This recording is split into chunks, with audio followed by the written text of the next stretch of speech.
Mate, I reckon in your introduction you raised a great point, and that is there is no opportunity for young people to be celebrated in that passage of life where they graduate from a young person into a young adult.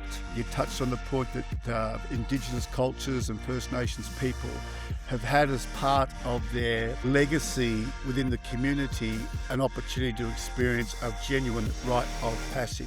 And we could touch on what actually my thoughts are on what a rite of passage is. However, we can probably allude to that a little bit later.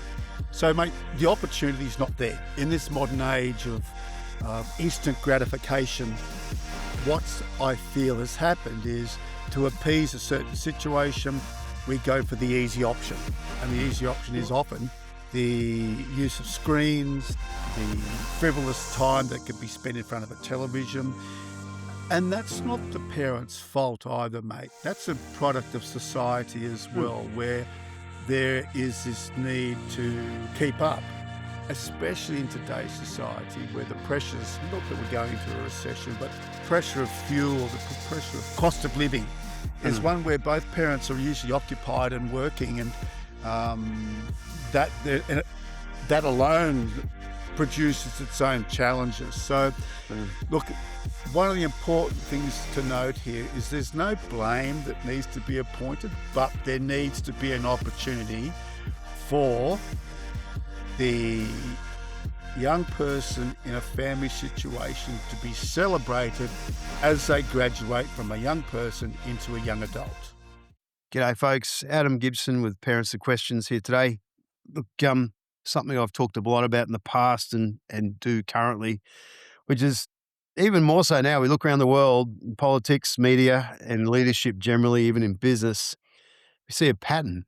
And I think the pattern is we are being led by people who are not necessarily bad, but generally display a lack of courage, a lack of ability to stand out, speak their truth, and lead with integrity.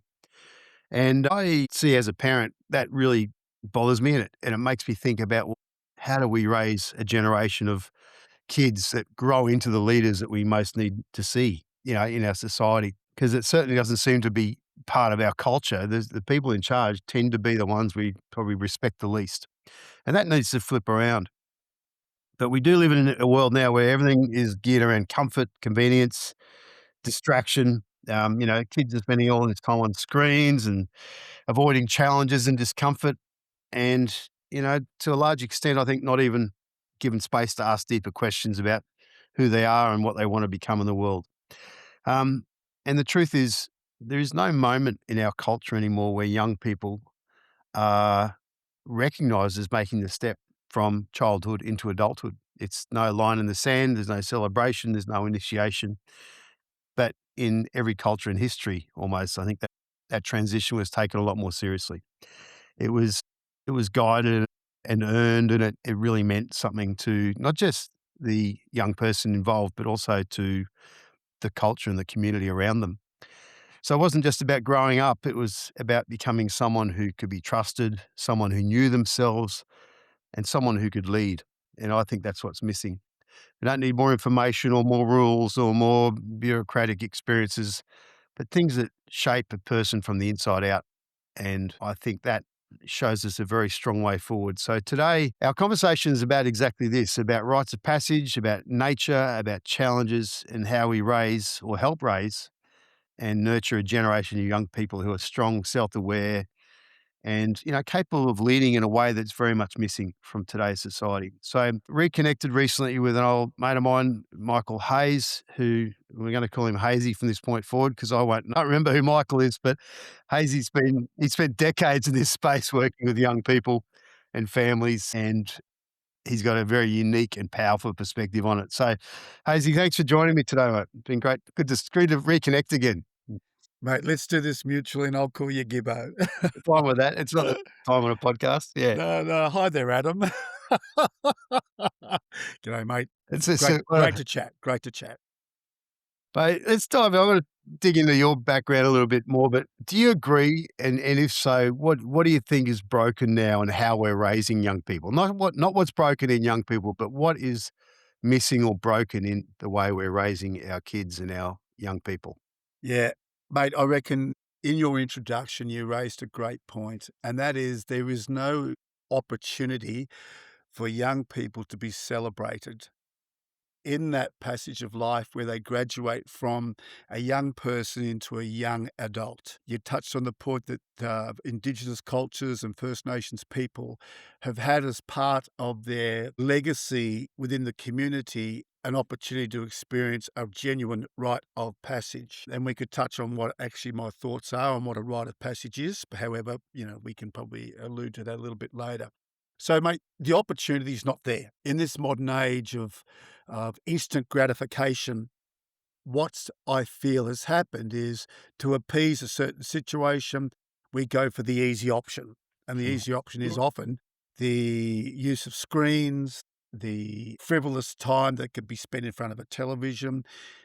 And that's not the parents' fault either, mate. That's a product of society as mm, well, where there is this need to keep up, especially in today's society where the pressures, not that we're going into a recession, but pressure of fuel, the pressure of cost of living is mm, one where both parents are usually occupied and working. And that alone produces its own challenges. So, mm. look, one of the important things to note here is there's no blame that needs to be appointed, but there needs to be an opportunity for the young person in a family situation to be celebrated as they graduate from a young person into a young adult.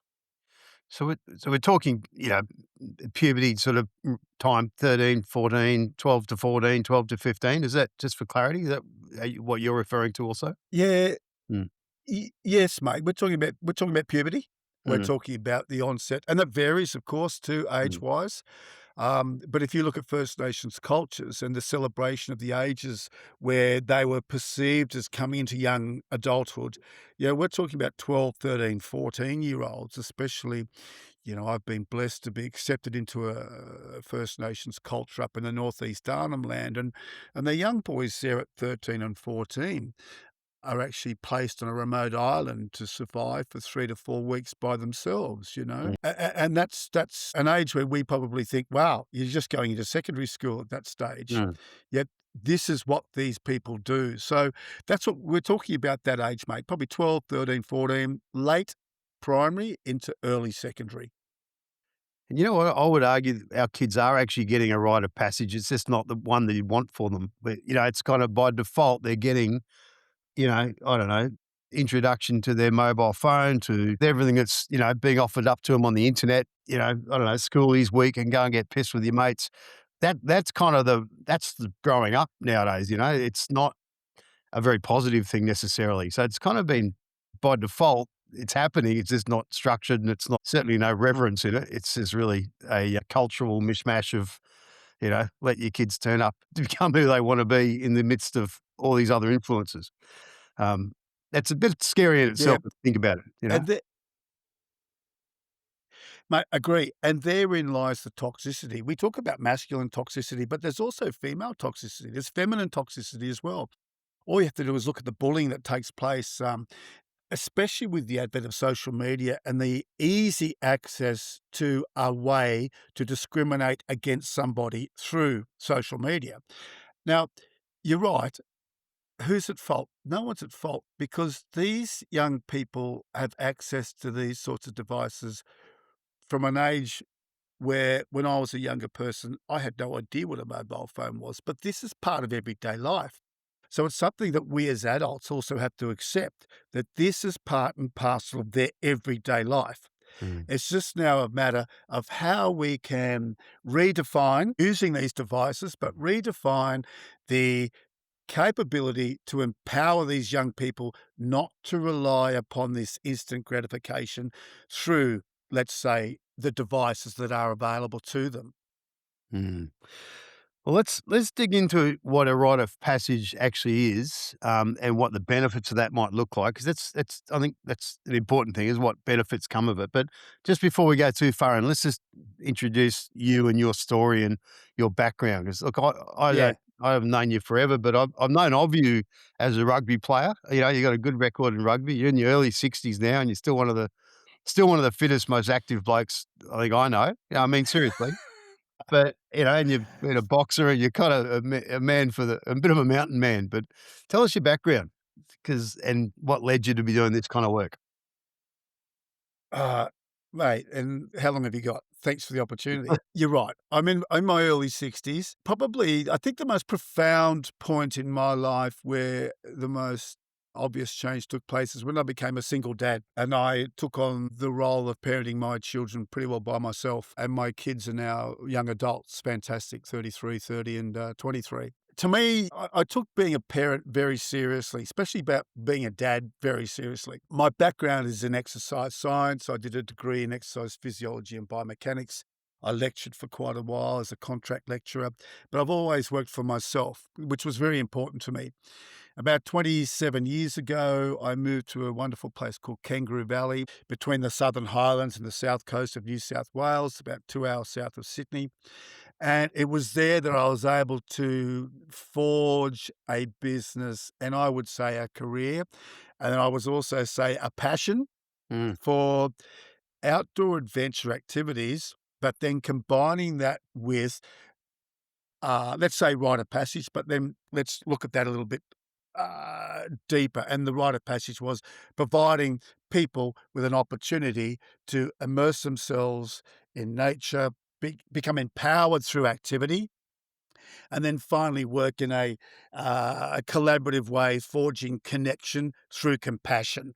So, and that's we can talk about that a little bit later in relation to the stages of these rites of passage. mm, So the valley, we'll call it the valley. Kangaroo Valley was a great nurturer for me.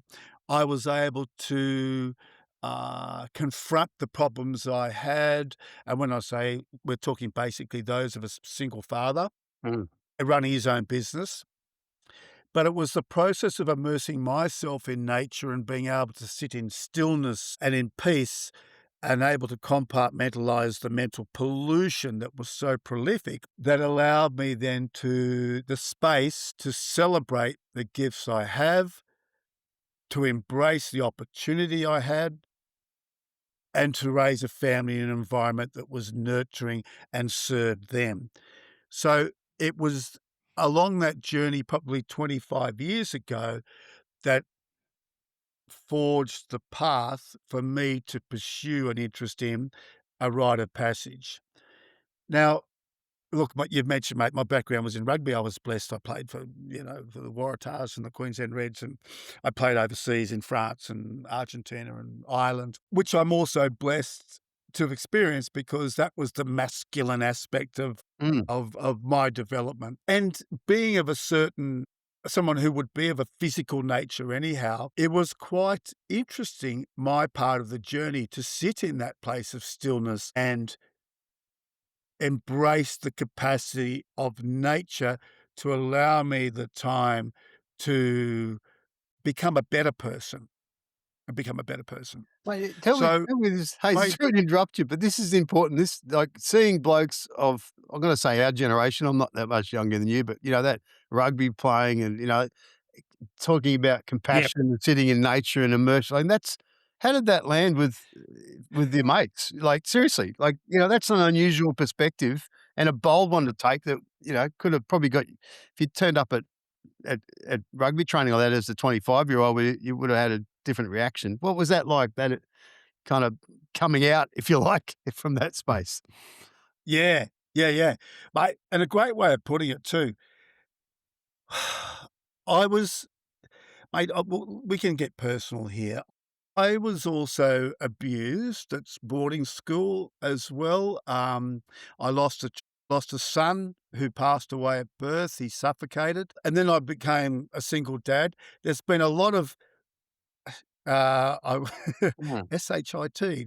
mm. Been a lot of that take place in my life, and so allowing myself the opportunity to sit in peace and stillness was probably the most important aspect for me to be able to move forward. Because in other situations, I could have been a mess. I could have taken to alcohol. I could have taken to drugs. I could have done all sorts of things. But no, that wasn't what I did do. I was able to sit in a place of peace and stillness and be comforted as a result. So yes, I'm a big person, just on 6 foot, still 95, 6 kilos, still train 3 or 4 times a week. Mm, Uh, and I do that because, mate, there's great mental uh, peace in that, but also I need it for my physicality when it comes to doing outdoor adventure activities. mm. It's people often judge a book by its cover. And if you present with this size and a neck like mine and a bit of a cauliflower ear, there is a perception. There is a perception, mate. But the beautiful thing is that within 5 minutes of talking to people, they go, "Wow," or hopefully they do. They go, "Here's a person who, yes, does present a certain way physically, Mm, but appreciates vulnerability." And allowing myself to be vulnerable also allows me to park my ego a little bit, whether and there's good and bad ego. But in vulnerability, I allowed myself to be open to judgment, which, in today's society, judged good or bad, mhm, ideally, you're setting yourself up, and in my case, to be judged. But hoping that by showing vulnerability, I'm being brave enough to trust those that are in my charge to come with me on this particular journey. And we can talk more about this rite of passage journey a little bit later. So, bravery is a big word, mate. You've got to be brave enough to allow yourself to show vulnerability and therefore trust in the process. So, hopefully, within a short time of meeting me in a situation, the narrative can change purely because the initial visual mm. certainly does change when I Mate, allow I'm glad myself to thanks for speak sharing that 'cause as well. it seems silly, but it is a big thing. I mean, I come from some of that background, as I said, and, that big, strong rugby type and then showing another side of yourself, it takes courage to be vulnerable, particularly in that sort of culture. So, that's something I really Yeah. love and respect about you. Yeah. What led you to you did, outdoor education and working in nature but why with young people? What's the attraction there for you? What do you see as important when you're taking kids and young people out into nature and doing this kind of work? What was the attraction for you that drew you to that space in particular? You know what, mate? One of the initial attractions to me was the capacity to immerse yourself in nature such that you are being uh, nature nurture. You're being nurtured by Mother Nature. You're being her to be able to teach young people and even adults, and Mm, probably even, more so adults. We don't want our kids to get to the point where they are 45, 50, and they need a rite of passage at that age. But if we look at the both age groups or both groups of people, capacity to sit in nature and allow yourself to feel the other primary senses, especially the one of hearing and touch and smell. We rely so much upon the visual these days that it neglects it. Well, I feel the other senses are being neglected. Now, if we can sit our young people in a situation where they don't need to have the visual stimulation and we allow them to feel, example, sitting on a beautiful flat rock area, listening to the sound of a stream going over the rocks, but then feeling the kiss on your cheek of the wind as it blows through that particular little gully, and then hearing the combination of the water, the breeze, the smells that come with sitting in nature.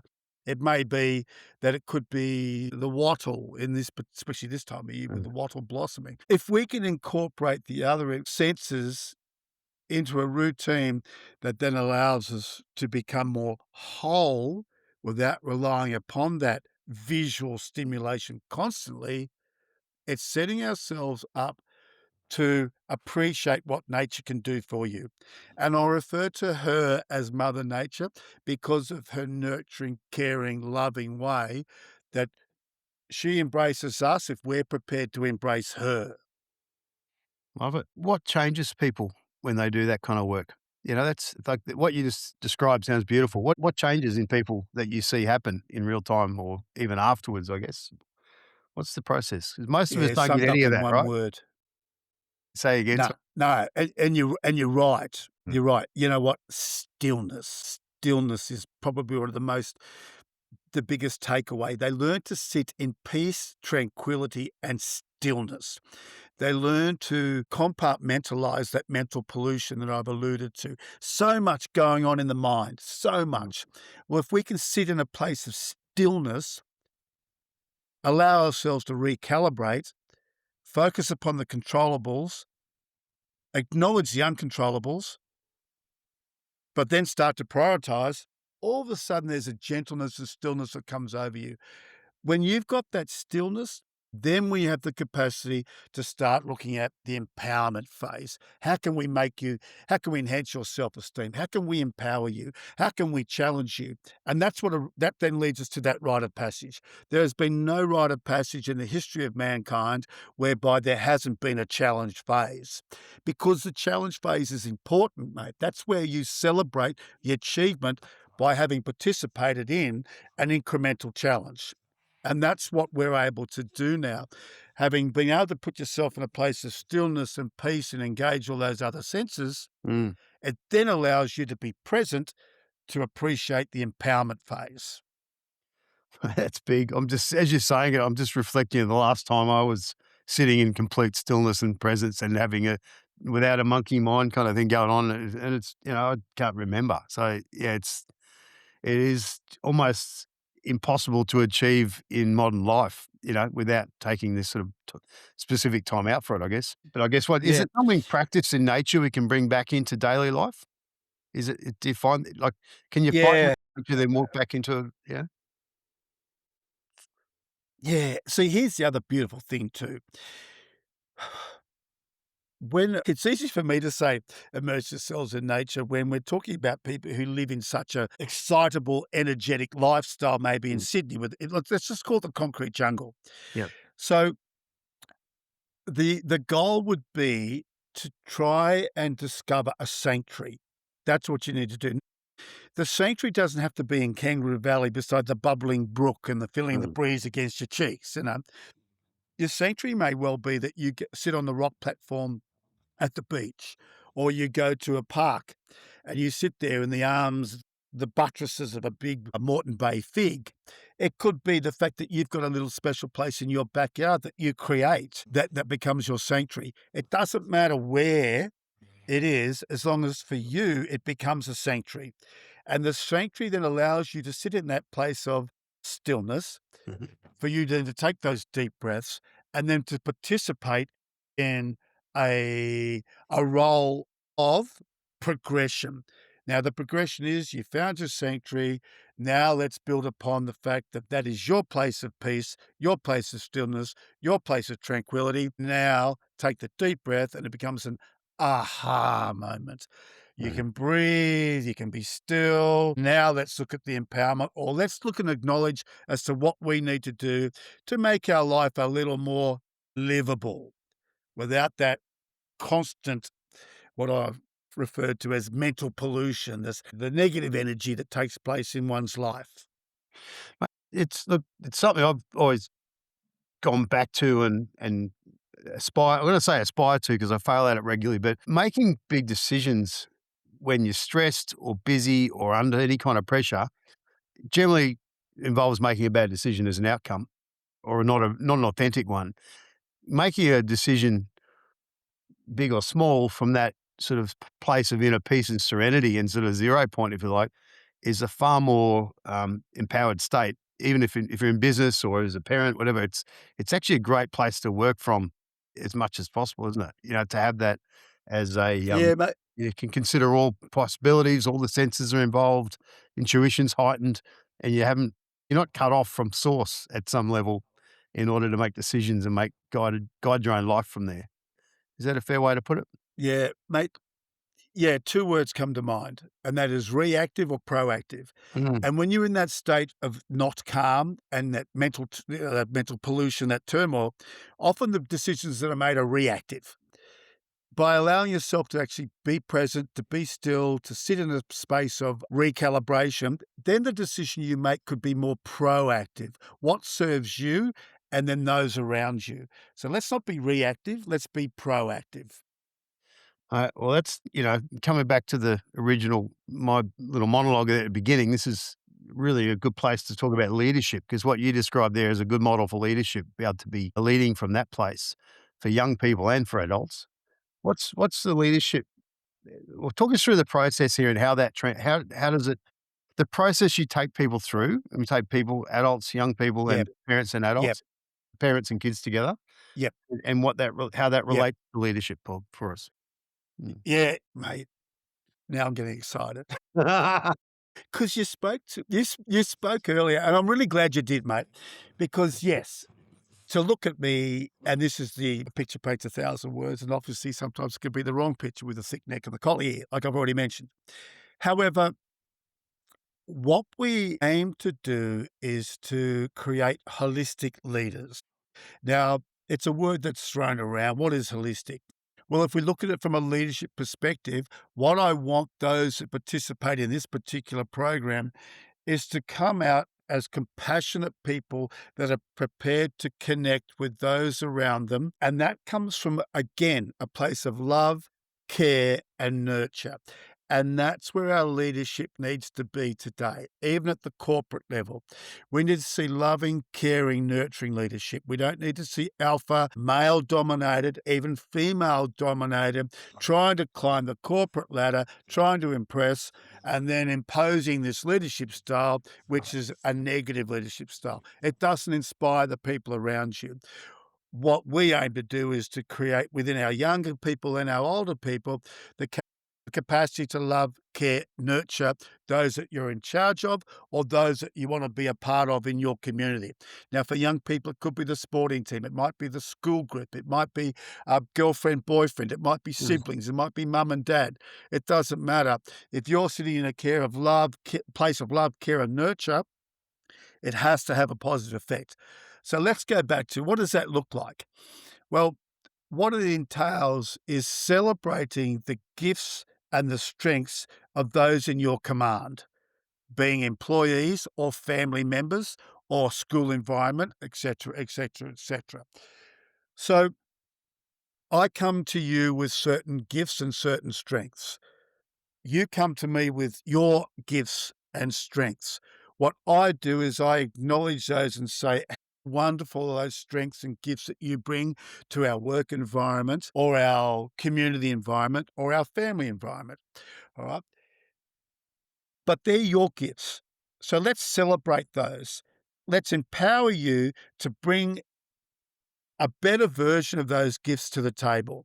Now, from a corporate leadership perspective, what that means is that let's say I'm not the best accountant. I'm not the best HR person. I'm not the best construction manager. However, I employ the best construction manager and the HR person. And I say to them, I'm employing you because you bring these strengths, you bring these gifts to our environment. So therefore, we are going to encourage you. And in that process, you come to me and say, I want to bring those to you. And in the rite of passage, when it comes to the corporate aspect of it, we celebrate that because we get people to actually verbalize what their intent is. Mm. Now, if you verbalize intent, all of a sudden it becomes accountability. Mm. So we can have all these ideas in our head, but until you verbalize them, you're not accountable. As soon as you do verbalize them, accountability takes place. Herein lies the difference, though, Gibbo. It's not the intent of us to say, hey, you said you're going to do this. That's the negative leadership style. It's about us saying to the people who come to us and have shown vulnerability and have brought their gifts and have shown accountability, we say, how can we foster that? How Mm. can we nurture that? How can we encourage you as a person to build upon that and bring that even more so to our environment? And whether it's corporate, whether it's male, female, adult, or child, it's the celebration of the gifts you bring that are paramount to the success of that particular community, whether it be work, whether it be family or school, like I've already mentioned. Mm. So we need to empower, we need to give and celebrate the gifts that people bring, to a particular environment. Whether you're a young person, middle-aged, older person, it doesn't matter. Celebrate the gifts, allow them to actually bring them to the table. It's yeah, which is kind of one of the biggest complaints you hear about people in corporate life in particular, I think, or in any job. They get when they're constrained around being able to bring their best to something. It's where people get frustrated. Or it's what I hear a lot. They get frustrated with their as employees, and it's like, well, I can't be who I really want to be. I can't bring my best to the gig, and they get dissatisfied and leave. But tell me how that Yeah. connects with courage, because I talked about courage, and it's easy to pick on whatever politician you want in this country right now, from a local MP right through to a prime minister. But where does love, compassion, nurture, and stillness intersect with courage and, authentic voice speaking up against, when I say courage, it's like speaking up for what's right, speaking up against the narrative of, risking exclusion, risking, the political party's line being crossed, risking social exclusion, whether you agree with a vaccine mandate or not. All those sort of things. That's the courage that we're kind of lacking now as a society. Or how do those things interact? Is that a fair question? Is that a reasonable understood? Mate, it's a great question because let's just throw in these other words as well: courage, bravery. We've already mentioned vulnerability. And vulnerability is it's an unusual position to be in because we don't like to show vulnerability. We don't, because it can be perceived as weakness. Mm, So when you start talking about courage, if you can allow yourself to also show vulnerability, all of a sudden you're on a platform whereby you're in a position of change. It takes bravery, it takes courage to allow yourself to be vulnerable, but in allowing yourself to be vulnerable, you're exposing yourself to the potential of people trusting you. Now, if you're being trusted within a community group, there's nothing better that the trust is there. mm, Then when you add in the other aspects of trust, which is truthfulness, if you can be your authentic, truthful self, well, then you'll be trusted even more, which then allows you to be vulnerable even more, mm, which then allows you to be supported by those who are willing to be part of your journey and their journey. It needs to complement both. mm, So what you're doing is you're sitting in these initial stages of discomfort in order to allow yourself to grow in that space of, and probably in order, vulnerability, trust, empowerment, which takes courage and bravery. So, what do we look at here in relation to how that can help young people, especially? Well, it allows us to ideally be able to follow a narrative that we're creating, not one that we're following. mm, Because if we then allow free thought to take place in a position where you're being supported, then the chances are you won't follow the narrative.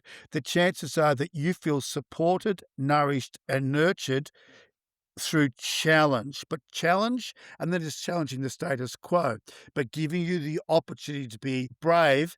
And then in that bravery of asking and questioning, you feel supported. So, in a circular way, it's not a closed circuit, but once you feel that you're being supported, the bravery then comes in to then start questioning as opposed to following.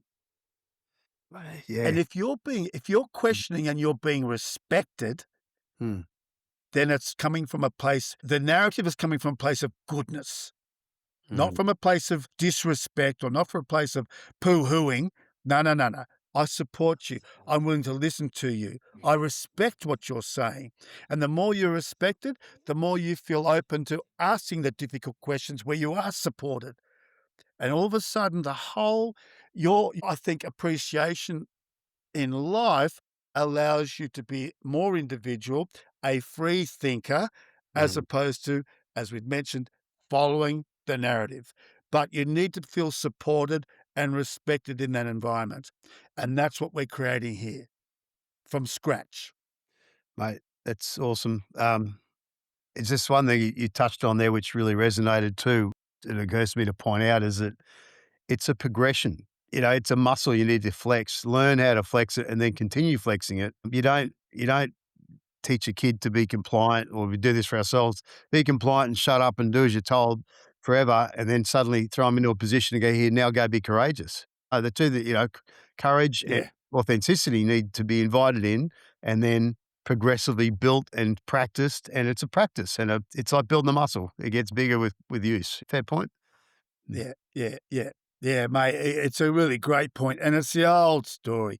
I can give you a fish, you can eat fish every day, and I'll Yeah. keep giving you a fish. But if I Yeah. teach you how to fish, you Yeah. can go and catch your own fish, and that way you're being supported and you're sustaining yourself. You'll become empowered to actually do that, and then you'll learn to fish even better. And then when you become a better fisherman, you'll impart that wisdom to others, and it Mm. just flows on.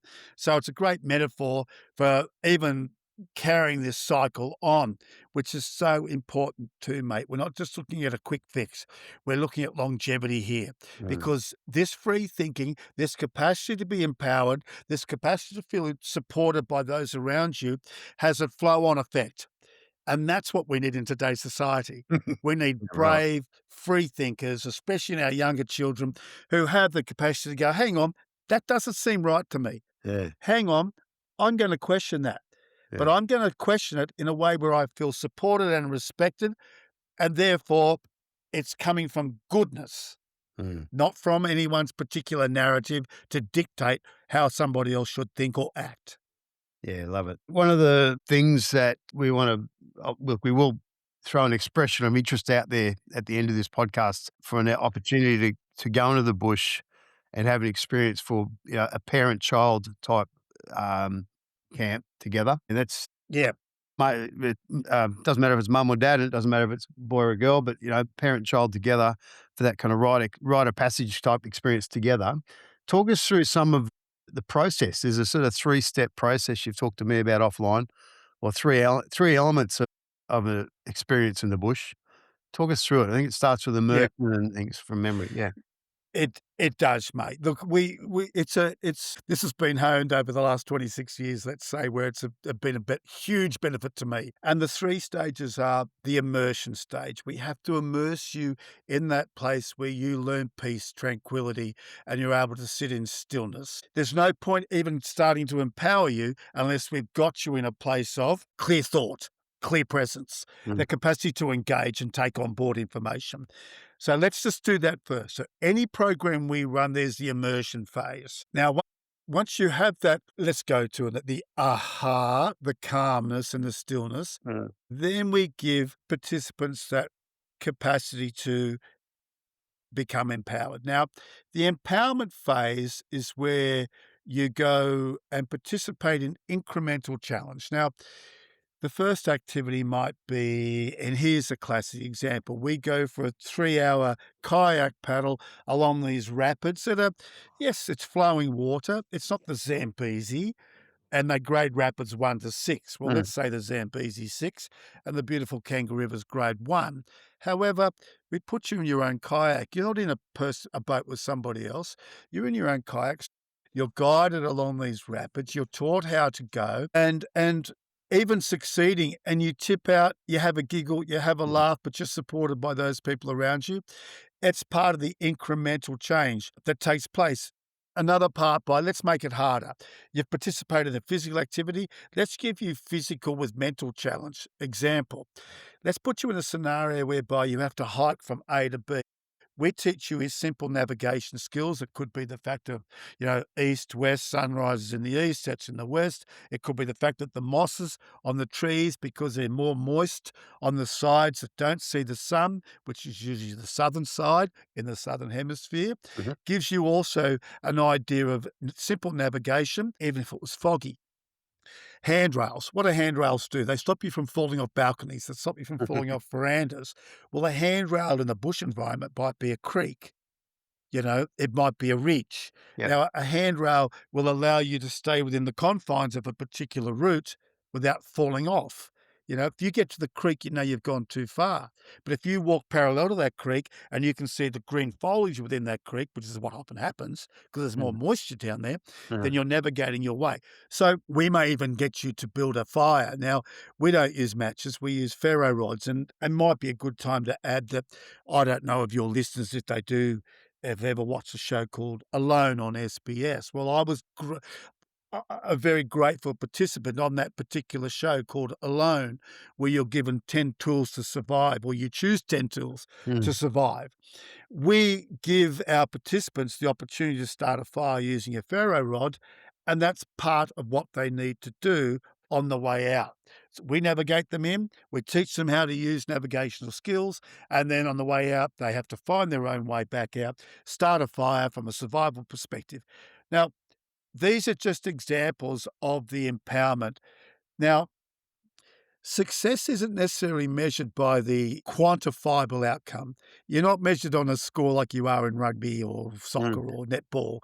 You're being measured on the little wins that take place within the parameter of the activity. Example, you might be the best person to use the tinder to light the fire. Wacko. mm, Someone else might be the best person to navigate using the creek as a handrail. Someone might say, hang on, well, remember when we came back this way, we looked at that foliage, not that mm. foliage. So we celebrate the wins within the activity, not necessarily the outcome that has to be quantifiable, Yeah, measurable in numbers. beautiful. We Yeah. don't do that. What I'm saying here is that the change needs to be incremental, whereby we start with a smaller challenge and the challenge become a little bit more difficult. Hence, you're becoming even more empowered. So I could talk for ages about it, Mm, mate. So we've beautiful. got the Yeah, immersion phase, we've yeah. got the empowerment phase. What's Then the next? third phase of the program is that connection phase, the compassion phase, or what we call collaboration. Okay. The collaboration capacity allows you then to work with the people around you, which then transcends into your community, your environment, your family, your school, your workplace, etc., etc. What happens there, though, in this collaboration phase is let's put it into practice. Let's give you macro skills. Macro means that we might have a gross motor skill activity, such as a practical, something we call a caterpillar walk, where six people jump on a bit of timber, two bits of timber, and they use them as cross country skis. But they Mm, have to work together to do that, to achieve the outcome. Then it might be a jigsaw puzzle, whereby we blindfold you and you become my eyes as I do the jigsaw puzzle. okay. Now, very easy to do a age 3 to 5 from Kmart jigsaw puzzle without mentioning brand names. Put a blindfold on and then you become my eyes. It's a completely different story. Mm, So without having to listen to that white noise, left, left, right, right, pick it up, twist it, turn around, turn around. mm, No, it's about how do I find a more compassionate way? How do I find a more constructive way, a more disciplined way to impart the information so it becomes not aggressive, but it becomes passive, nurturing, and therefore becomes more effective. So mm. that's your macro and your micro aspect. So there is method in our madness, mate. We immerse you, we put you in peace and stillness. We empower you, we teach you, we enhance your self-esteem, and then we give you the capacity to use the skills you have already uh, Mm. in a communication way, a collaboration way that becomes wonderful for connection, but also in a compassionate way. That's how the program runs.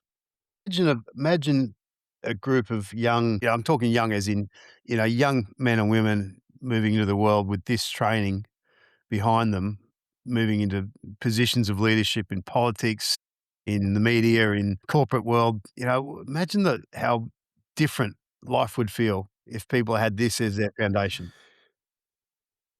Oh, you know what, mate? It's where I see my role in society now. I've got 3 adult children, no grandchildren just yet. However, I see my role as that of someone to impart wisdom when asked.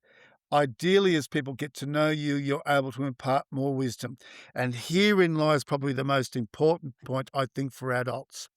At 45, 50, 55, for a lot of people, kids have left home. You've gone through the mill of 7 till 7, corporate, uh, your own business, whether it be plumbing, whether it be building, whether it be accountants, whether it be broker. It doesn't matter what it is, farmer. You've worked really, really hard.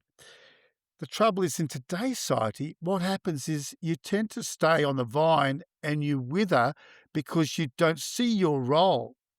You don't see your role as being one of proactive.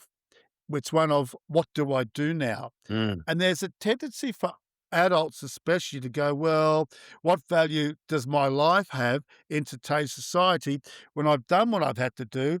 I've been acknowledged as a successful business person. Been an I could have been Mm. a better father. I could have been a better husband, so on and so forth. But what is my role now?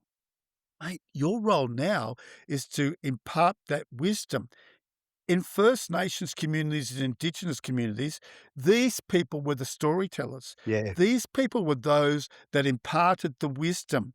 They were the ones that were revered in society because they had a definite role to be able to establish that hierarchy whereby the younger people going through the rite of passage look to the wisdom of the Yeah. elders, The elders. and literally Yeah. to the point where they are revered. These elders are revered. And that's what's missing in a Western society, Boy. is the reverence that's displayed towards our elders, who need to be appreciated as the genuine storytellers, the genuine wisdom keepers, you know? And that's very important. We need to acknowledge those people. Agreed entirely. It's part of, again, my personal journey is just recognizing the lack of rite of passage into elderhood. That's equally a rite of passage, and Yeah, I think is under acknowledged. And you're right. There's an Inuit word, and I might get this wrong slightly, so you can reference me on it, but or check up on it. But there's a word in Inuit culture called asumatak, and it means keeper of the yeah, wisdom or place where the wisdom is held. yeah, And it refers to both yeah, places and people and the elders of the village. And that's, yeah, I think that's really important. And what you just I could talk about this forever. This part, the elders of the village, I believe, during our Parents and Questions campaign, I talked about this a bit, is that we kind of missed the moment as a culture where the elders of the village should have stood up and said, "No, we're not letting this happen to our kids. We are taking back control of things. We are the custodians, the guardians. We're in charge of this. We're not going to outsource it to anyone and be gaslighted or conned." And a culture where the elders understand their power and their importance wouldn't allow those things to happen. We'd question and we'd stand up and we'd push back. And that's starting to happen now, but what you're just describing is equally as important as rite of passage for young people, I think. yeah. And it comes back to those words that we've mentioned already: courage, bravery, trust. Trust. You know, the other thing that's missing these days, mate? Intuition. Yeah. Go with your gut, Mm. because what's your gut feeling? Well, it's been lost because it's been taken away from us. This capacity to feel instinctual. What's happening here? Is it right? Is it wrong? Ah, no, I'll put my trust in the powers to be. Mm. You know what? Wrong, Yeah. wrong. Because it's at that stage where you start putting your trust in the powers to be, who have their own narrative anyhow, that you start to lose control, and you wonder why then 5, 10, 15 years down the track, what's happened? Yeah. Why are we in this situation? We're in this situation because the bravery wasn't initiated to start with, whereby we're able to still go with our gut feeling. That doesn't feel right. Am I brave enough to step up and talk out about it? Well, guess what? It needs to happen. Now more than ever. And, Yeah, a lot of yeah, people missed it. A lot of people, honestly, let's call it out, missed it first time around with COVID. And, yep, I think what I'm yep, seeing now is they're not prepared for it to happen again with whatever's going on at the moment. yep, God knows what it is exactly right now between fuel and global wars and whatever lockdown they want to plan for us. I think there's people emerging now who realize that, their opportunity is here again to, a bit of redemption in it. It's like, here's the second go. Another chance to stand up, another chance to lead, another chance to employ the intuition and the courage again. That's one of the beauties of what's yep, going on in the yep. world right now. Mm. I think so too, and I'm proud of my children, especially, that they are questioning. They're going, "Oh, this doesn't make sense," and they're willing to talk about it as well. Mm.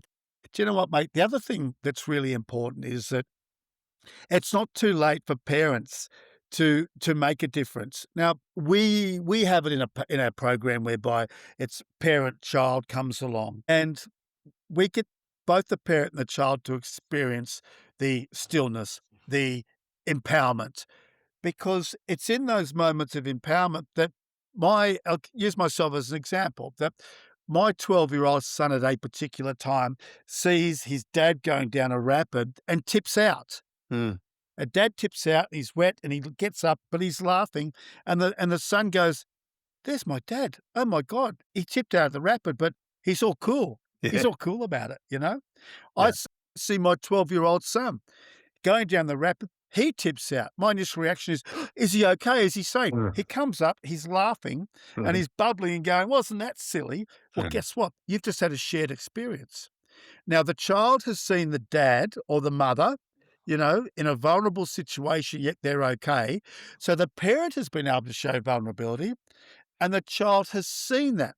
Mm. Straight away, there's so much, believe it or not, there is love, there is respect, there is a transfer of positive energy taking place, mate, unconsciously or consciously.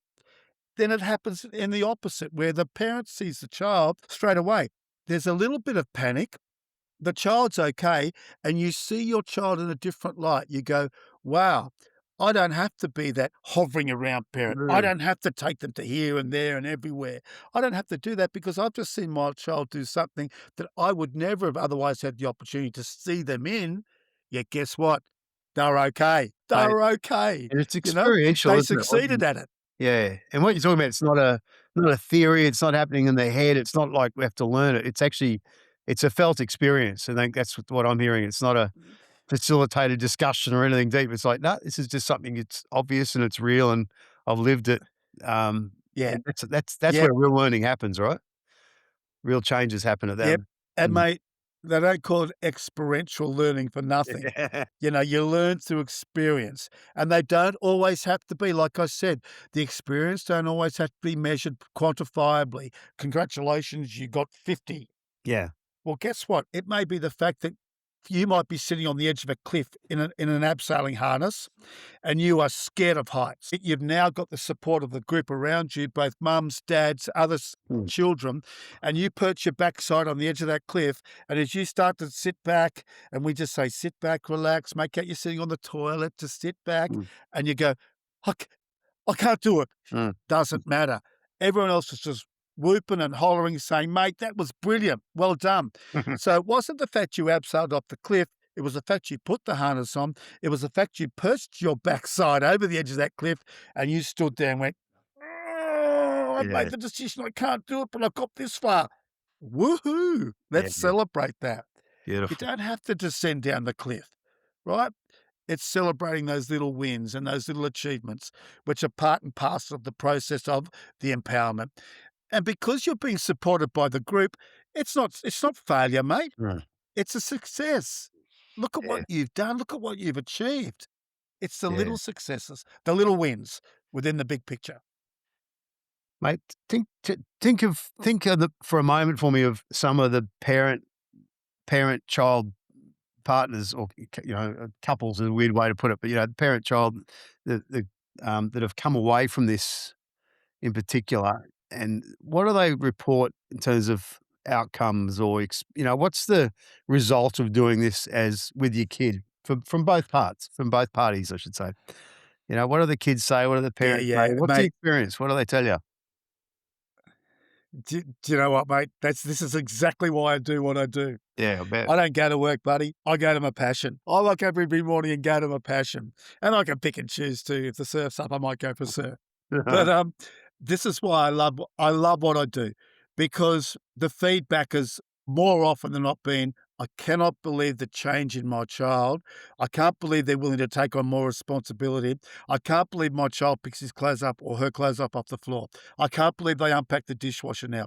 I can't believe that I can sit at the table and have an adult conversation or a child conversation, but one that's coming from genuine inquiry, not from, what are you doing today? Mm, Not much. All of a sudden there's engagement. All of a mm, sudden there's relationship development. And all of a sudden it almost goes back to First Nations and Indigenous peoples mm, where there was no television. They used to dig and they used to make the fire.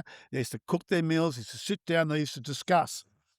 If anything, what I hear, usually from both cases, adult and child, is the engagement. All of a sudden, there's more engagement.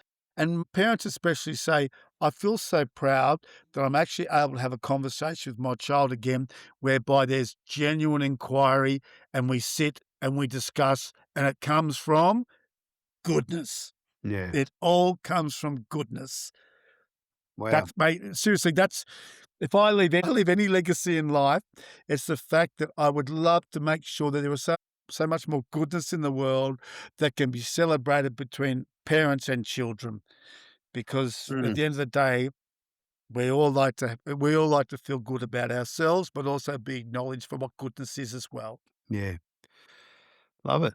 What about the parents? Like parents who go through this, I think a lot of parents I speak to now, Yep. particularly of teenagers or young people, that we kind of miss them because we're losing them to screens and to all the things we've talked about already. But and it's harder and harder to get through to them, and they've got constant distraction there in their pocket with a phone. So what do you see with the parents? Is there some big shifts happen for them with just the opportunity to be with their kid again or figure things out about themselves? What's some of the experiences you've had outcomes wise? Yeah, yeah. Well, see, the problem is with society, mate, is instant gratification. You know, you wanna know something, you Google search it, bang, Yeah. instant gratification. Is it the right way? It could be influenced by somebody else, who knows? But what I'm hearing from parents in relation to what usually happens during and then after is there is an enhanced respect for their role as the parent too, because they've been in that. Let's just say they've been in there in the trenches getting down and dirty, Mm. right, with their child. So straight away, the respect level. They Some of these kids have never seen their parents in a vulnerable situation. But once they've been in a vulnerable situation with their child, there's a sharing. There's a Mm. sharing of a moment where, mate, as parents, we often get put up on a pedestal. Yeah. And that's nice because that's reverence. If it's deserved, that's reverence. But then we as parents always have this dilemma is, I'm not perfect. How do I portray myself to my child? Well, guess what? You've just put yourself in a situation where you've shown them you're not perfect. Mm.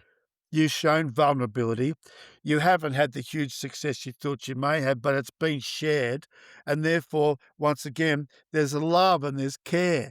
So parents have often said that purely by being a participant in a program where they've shared the experience with their child, that the respect factor has grown because of the fact they weren't seen as perfect. Mm. They weren't sat on a pedestal, Yeah. right?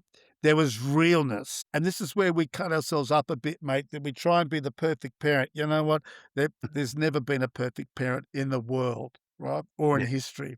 There's been those that have tried, and there are those that can still try. And we never stop trying. But at the same time, as long as there's that love, care, nurture, respect, empowerment, sharing, then I think you're pretty well on the right track to be able to have a positive, firstly, relationship, but also impact upon your own children. Yeah, that's how I see it. My wife's fond of the saying that there's no way to be a perfect parent, but there's dozens of ways to be a great one. And that sort of resonates with what you're saying. Eh, Um, and look, yeah, mate, it's yeah, and it does, sorry, mate. go. Hazy, it's also worth pointing out too. This is something I think about a lot. Is that I our kids, like, if you've got a 14-year-old kid now, which I do, it's one of my girls is 14, um, and a lot of people listening to this have got kids similar age, I suspect.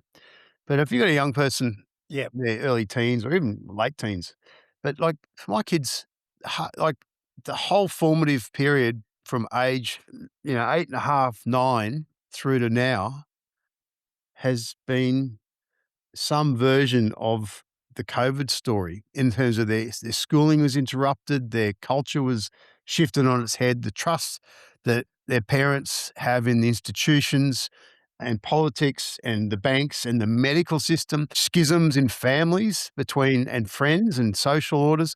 Like that stuff is, I believe, is deeply traumatic.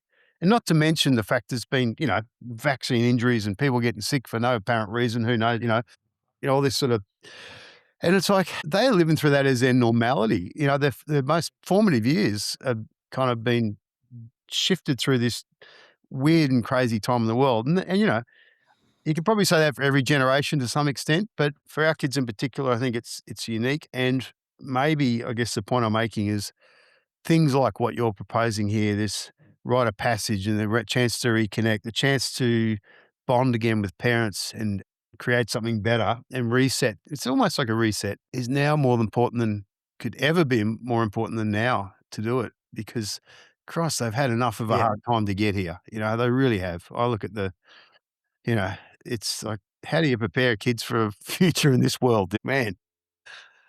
yeah, Mm. yeah. You know what, mate? It's been scary, and Yeah, you've alluded to that. It's been yeah, scary because this is the world they know, especially yeah, of that formative age group, where we're talking about where they become a little bit more solitary thinkers. They yeah, start to think for themselves.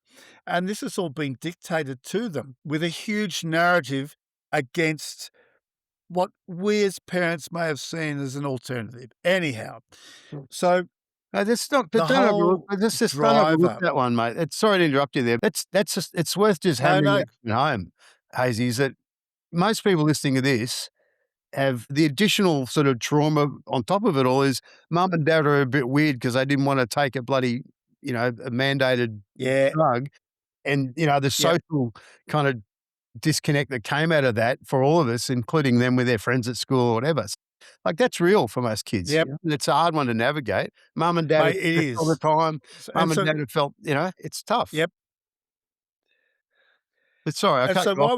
why were mum No, mate, I'm glad you did because it allows me to go, so why were my mum and dad victimised because of it? Yeah, Why were we seen as being odd because of it when everyone else did the same damn thing, yeah, right? yeah, exactly. Thank you. Why? Yeah, okay, so with these little people who have seen trauma because of that, because they saw the impact it had. Of Some course. people had to move. Some Yeah, people didn't have a job. yeah, God, no, I couldn't, there were question marks over who I was allowed to in my particular line of business whereby yeah, I relied upon people to come and yeah, of see me, course. We can't deny that. We need to accept that. I'd like to think it's a thing of the past. However, who knows what the future holds? So therefore, having acknowledged it, we can't change it, but what can we do to make it better? What can we do to make them feel as if it wasn't such a bad thing, but how can we make it now such where it could be seen as an opportunity? Now, so wherein lies the opportunity? Well, the opportunity now lies in the capacity to be able to go and do something and celebrate something with your mum, with your dad, with your siblings, with people of your same age, if it's just a rite of passage for particular kids. Let's go and celebrate what's good about the decisions that were made at a particular time. We wouldn't focus upon the negative aspect of it, but what we would allow to do, what we would probably do is immerse ourselves in a position of understanding what intuition is, understanding how do you feel inside yourself, having seen potentially a little bit of trauma with mum and dad, could be arguing, could be financial, could be whatever. Mm, How do we now sit there in a space of understanding and acknowledge and then hopefully participate whereby you see empowerment, you see enrichment, you mm, see therefore an opportunity to respect, grow, love, and care because your parents are in a position where they are, I don't want to say the wrong thing. They have been vulnerable, but now they're no longer vulnerable. They're celebrating with you mm, and vice versa. mm, I sort of come in a bit of a roundabout way. I suppose what I'm saying is allow yourself the opportunity to shine whilst acknowledging what's happened in the past to then say, hey, everything's all right. I yeah, can shine. So this is where we go moving forward. I yeah. suppose that's basically what I'm It's that trying to word say. opportunity. I think you're right. It's like to see the opportunity and the gift in it, and to see Yeah. that adversity Yep. has actually created, more awareness, more opportunity, and a chance to grow into something better. That's a great way to look at it. Ultimately, that's what I hope. Certainly hope my kids will Yeah. go away with as a result. They go, "Wow, thank God grew up in that crazy time because look what happened as a result. Look who we became Yeah. as a result." It's a good thing to hope for You know or what, aim mate? for. That needs yeah, and you know what? In a roundabout way again, that needs to be acknowledged. You know, the people who didn't toe the party line, Mm, they need to be celebrated and acknowledged too, because they've deserved it, and in an environment whereby we can take it into the bush and be in nature, this is where we can focus upon the role that Mother Nature plays as opposed to the role that mankind plays in Mm, dictating what is perceived as the right or wrong thing. Mother Nature doesn't do that. mm, You live by the sword, die by the sword, Mother Nature. mm. At the end of the day, hey, you're going to pass away. And if you pass away in the middle of nowhere, you become ant food. You're part of the process, right? So let's not get too caught up with how important we are. Mm. Mother Nature has a way of being a great equalizer. So, and by being in that environment and being nurtured, it's a really good start. And also celebrate the strength and the determination and the resilience that came with making the choice you made. Yeah, it's a good one. It's a being celebrated for it. I think it's rather than being, picked on, Yeah, be celebrated for it. You're spot on because every single one of our listeners and people who are part of this community have had a role in that. I've said, everyday people became heroes just yeah. for speaking up and speaking their truth when the rest of the world wouldn't. So what a great thing for your kids to see you as and know you as. Um, Mate, and you know what? Here's the other thing too. now go I'd ahead. say the other thing, just quickly, it's a great equalizer. Whether you were or you weren't, whether you were in this camp or that camp, it doesn't matter. Because at Mm, the end of the day, what you've got now is the opportunity, like you said, the opportunity to take the step forward now. yeah, Let's not dwell on the past. Let's just grow and work on what works for you and acknowledge what's your intuition to move forward. yeah. That's what's important. That is, mate. I think that's a good thing. It's not judgment on what you did or didn't do 5 years ago. It's who you are now and who you turn up Yeah, with now. And I think yeah, that's a good point. yeah, Um, but look, to that yeah. end, we're up over the hour, so I want to wrap this up for you because I'm conscious of your time. But we have put a an expression of interest page together, folks. If you're interested in what Hazy Michael has to say here and what we're talking about, with the opportunity to express interest on a parent-child retreat or workshop, it'll be, I think, Hazy, 3 days, 2 nights. Is that right? Correct. And Yeah, great time frame. 3 days, 2 nights makes yeah. it easier. It's a weekend pretty well. Yep, Alright, yep, and look, we've got a little again, expression images is nothing to buy, it's a free just there's no, you don't have to pay for anything at no, this point or anything like that, it's purely to get, a concept of or an feedback on how many within our listenership and our community, um, have an interest in this, would like to be part of it. There's some questions on there about where you're from, in terms of regionally, whether it's, Kangaroo Valley might be suitable or maybe we'll go elsewhere for it because Hazy's offered to travel, depending on demand for it. Is there an age range again, Mike? Just to, is it 12 to 15? Is that kind of where we're mate, looking? yeah, look, I think it's important that the first part of any program that if you were looking to participate would be a parent-child program Yeah, where you're developing that initial respect and love, care, nurture within your yeah. family environment, and then the next stage after that, probably in your early teens, 13, 14, 15 is more an individual rite of passage where we take your children away and we give them the chance to become empowered, cut the Mm, umbilical cord and say, guess what? I'm now a young adult, whether I'm male or female. It's time for me to say thank you. I'm grateful, but I'm moving forward yeah, with love, care, mm, nurture, goodness. Thank you. love it. All right, so this stage, the first offering is sorry, that's the distinction. It's parent-child first, and that's Yeah, all right, and the age category for that, are we talking did I get that right? If it if mate, I think you we're talking we're talking 11, 12, 13, 11, 12, 13 year old, yeah, and then we're talking 13, 14, 15 for the come away separately. gotcha. But let's give families the opportunity to reconnect, to appreciate again the opportunity to come from a place of goodness. Yeah, Come all from a right. place of goodness. All right. Well, folks, for you listening and this resonates, what we're doing is just to clarify is just getting expression of interest to see who's out there who'd like to see it happen with for the parents of questions sort of community and people of a like mind, if you like, or come with, a bit of a theme to it. But tell us where you're from, how old your kids are, what your interest is, and we will come back with some potential dates and so on in order to make this happen. depending on feedback. So to express your interest in it and register, go to www.uncoercible.com/wild-ground.